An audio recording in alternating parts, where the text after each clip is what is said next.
देखिए green TV YouTube पर भी, बस सब्सक्राइब करें और बेल आइकन दबाएं। नमस्कार दोस्तों, स्वागत है आप सभी का किसान बुलेटिन में और मैं हूं आपके साथ पारुल यादव। चलिए नजर डालते हैं किसान बुलेटिन में आज की बड़ी हेडलाइंस पर। अब सरकार किसानों को देगी डीजल खरीदने पर अनुदान, फसलों की सिंचाई करने में नहीं होगी परेशानी। बदलते मौसम को देखते हुए कृषि वैज्ञानिकों ने जारी की एडवाइजरी, इन बातों का ध्यान रखने की दी सलाह। इनाम से जुड़े पीओपी का शुभारंभ करेंगे केंद्रीय कृषि मंत्री, किसानों को मिलेगी उपज बेचने में सुविधा। ग्रीन टीवी अपने प्यारे दर्शकों के लिए मना रहा है ग्रीन परिवार महीना, जिसमें ग्रीन टीवी से जुड़े दर्शकों को हर हफ्ते मौका दिया जा रहा है एक शानदार एंड्रॉइड मोबाइल फोन जीतने का। इसके लिए ग्रीन टीवी के वीडियोस को ज्यादा से ज्यादा शेयर और लाइक करने वाले किसानों और दर्शकों को सिर्फ अपने द्वारा शेयर और लाइक किए गए वीडियोस का स्क्रीनशॉट लेकर हमारे व्हाट्सएप नंबर पर भेजना है। हमारा व्हाट्सएप नंबर है 9540300003। हफ्ते भर में जिस भी दर्शक द्वारा ज्यादा से ज्यादा वीडियोस को लाइक और शेयर कराया जाएगा, उन्हें न सिर्फ एक अच्छा मोबाइल फोन ग्रीन परिवार की तरफ से तोहफे में दिया जाएगा, बल्कि उन्हें ग्रीन टीवी के प्लेटफॉर्म पर आने का मौका भी मिलेगा। ये बात तो साफ जाहिर है कि इस साल देश के कई राज्यों में मानसून की स्थिति सामान्य नहीं रहने की वजह से खरीफ फसलों पर इसका असर देखने को मिला है। इन राज्यों में देश के दो बड़े राज्यों यानी कि उत्तर प्रदेश और बिहार का नाम भी शामिल है। खासकर बिहार में तो मानसून की सामान्य बारिश नहीं होने की वजह से खरीफ की धान, जूट जैसी कई फसलों की बुवाई पर सीधा असर पड़ा है। इसी परिस्थिति को देखते हुए बिहार राज्य सरकार किसानों को सिंचाई के लिए डीजल पर अनुदान देने जा रही है। बिहार कृषि मंत्री अमरेंद्र प्रताप सिंह ने बिहार में अनियमित मानसून की स्थिति से संभावित सूखे की संभावना से निपटने के लिए हाल ही में एक समीक्षा बैठक की। बैठक में बताया गया कि 11 जुलाई 2022 तक राज्य में सामान्य से 33% कम बारिश हुई है, जिससे बिहार में सूखे की स्थिति बन गई है, जिसके चलते किसानों को सूखे की स्थिति से बचाने के लिए उन्होंने निर्बाध बिजली, किसानों को सिंचाई के लिए डीजल अनुदान के साथ ही अन्य वैकल्पिक फसलों के बीज 100% अनुदान पर देने की प्रक्रिया शुरू करने को कहा है। डीजल पर अनुदान के लिए सरकार ने किसानों को धान का बिचड़ा एवं जूट की 2 सिंचाई के लिए 60 रुपए प्रति लीटर की दर से अनुमानित 10 लीटर डीजल की खरीद के लिए 600 रुपए प्रति सिंचाई का अनुदान देने का ऐलान किया है, जबकि धान, मक्का, अन्य खरीफ फसलों के अंतर्गत दलहनी, मौसमी सब्जी, औषधि एवं सुगंधित पौधों की 3 सिंचाई के लिए 600 रुपए प्रति सिंचाई की दर से 1800 रुपए अनुदान दिया जाएगा। इसके लिए डीजल अनुदान योजना स्वीकृति की प्रक्रिया प्रारंभ कर दी गई है। बदलते मौसम और मानसून को देखते हुए हाल ही में भारतीय कृषि अनुसंधान संस्थान ने किसानों के लिए नई एडवाइजरी जारी की है। नई एडवाइजरी के मुताबिक किसान इस सप्ताह चारे के लिए ज्वार की बुआई कर सकते हैं। इसके लिए ये समय बिल्कुल उपयुक्त है। कृषि वैज्ञानिकों की माने तो किसान इस समय पूसा चरी 9, पूसा चरी 6 या अन्य संकर किस्मों की बुआई करें।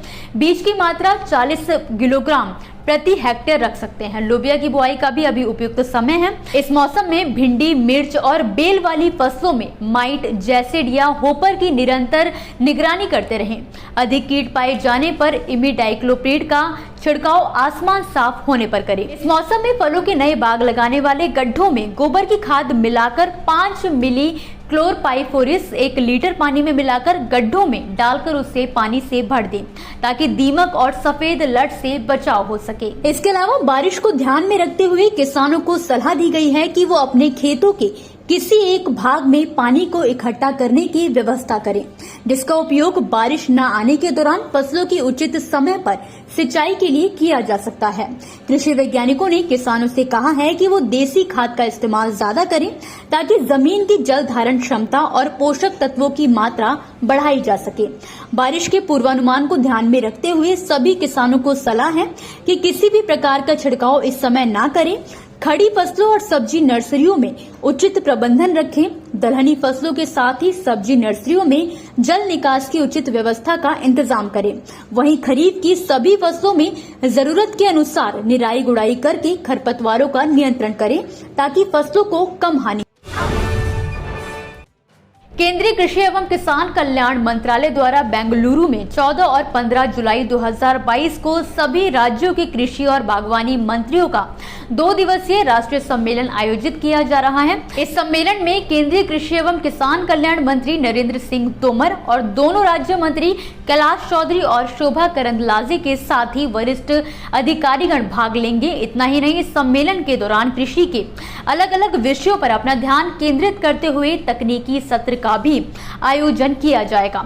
इनमें डिजिटल कृषि, प्रधानमंत्री फसल बीमा योजना, प्राकृतिक खेती FPO इनाम, प्रधानमंत्री किसान सम्मान निधि, राष्ट्रीय खाद्य सुरक्षा मिशन, कृषि अवसंरचना कोष और ICAR द्वारा विकसित की नई तकनीक जैसे विषयों को शामिल किया जाएगा। खास बात यह है कि सम्मेलन के दौरान किसानों को कृषि उत्पादों की बेहतर कीमत हासिल करने और कृषि उत्पादों के व्यापार विपणन को बढ़ावा देने के लिए केंद्रीय कृषि मंत्री तोमर द्वारा इनाम के प्लेटफॉर्म ऑफ प्लेटफॉर्म्स यानी कि POP का भी शुभारंभ किया जाएगा। आपको बता दें कि भारत सरकार ने कृषि उत्पाद विपणन में इनाम के तहत POP के माध्यम से सभी हितधारकों की भागीदारी के लिए एक नई पहल की है, जो भारतीय किसानों को अपने राज्य से बाहर अपनी उपज बेचने की सुविधा प्रदान करेगी। इससे कई बाजारों, खरीदारों, विक्रेताओं तक किसानों की डिजिटल रूप से पहुंच बढ़ेगी। दोस्तों, ये थी वो खबरें जिन्हें हमने आप तक विस्तार से पहुंचाया, लेकिन अब हम बात करेंगे कुछ ऐसी खबरों की जिनके बारे में भी आपके पास जानकारी होना जरूरी है। तो चलिए फटाफट से नजर डालते हैं खेती किसानी और कृषि क्षेत्र से जुड़ी आज की छोटी बड़ी अपडेट्स पर। हरियाणा का जिंद जिला पशुधन किसान क्रेडिट कार्ड योजना में पहले स्थान पर पहुंच गया है।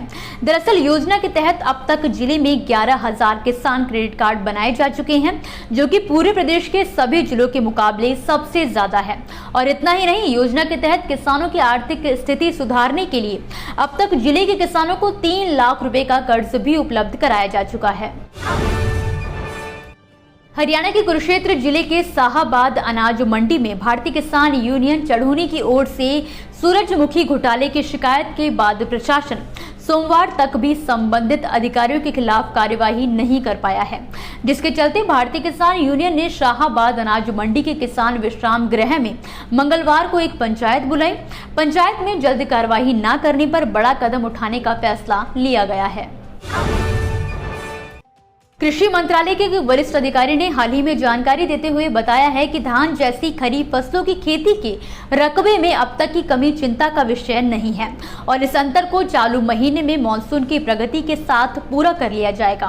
मंत्रालय के आंकड़ों के मुताबिक खरीफ सीजन की मुख्य फसल धान की बुआई का रकबा भी 24% घटकर 72.24 लाख हेक्टेयर रह गया है, जो पिछले साल लगभग 95 लाख हेक्टेयर था। लेकिन मानसून के आगे बढ़ने के साथ ही इस कमी को पूरा कर लिया जाएगा। पूर्वी उत्तर प्रदेश के चंदौली जिले में किसान इंद्रदेव से बरसात की विनती कर रहे हैं। जुलाई का आधा महीना बीतने को आया है और बिन बरसात खेत सूखे पड़े हैं। नहरों का पानी खेतों के लिए पर्याप्त नहीं हो रहा है। बता दें कि चंदौली में धान की कुल खेती का रकबा 1,13,613 हेक्टेयर है और अभी तक धान की मात्र 11,432 हेक्टेयर में ही रोपाई हो पाई है। इससे अंदाजा लगाया जा सकता है कि चंदौली में अब सूखे जैसे हालात बनते जा रहे हैं। ऐसे में धान की खेती करने वाले किसानों की चिंता काफी बढ़ गई है। अंतर्राष्ट्रीय चावल अनुसंधान संस्थान यानी कि IRRI ने दक्षिण एशियाई क्षेत्र में खाद्य एवं पोषण सुरक्षा सहयोग बढ़ाने के लिए बीते मंगलवार को केंद्रीय कृषि मंत्रालय के साथ एक समझौता किया है। इस समझौते के तहत IRRI और कृषि मंत्रालय मिलकर कम ग्लाइसेमिक इंडेक्स और पौष्टिक किस्में विकसित करेंगे। और इतना ही नहीं, ये समझौता हमारे देश और अन्य दक्षिण एशियाई क्षेत्र में कृषि एवं खाद्य क्षेत्र में सुधार के लिए मिलकर काम करने के नए तरीकों को अपनाने की प्रतिबद्धता रखता है। इसी के साथ आज के किसान बुलेटिन की बड़ी खबरों में फिलहाल के लिए बस इतना ही। आप मुझे दीजिए इजाजत और देखते रहिए ग्रीन टीवी। नमस्कार। देखिए ग्रीन टीवी YouTube पर भी, बस सब्सक्राइब करें और बेल आइकन दबाएं।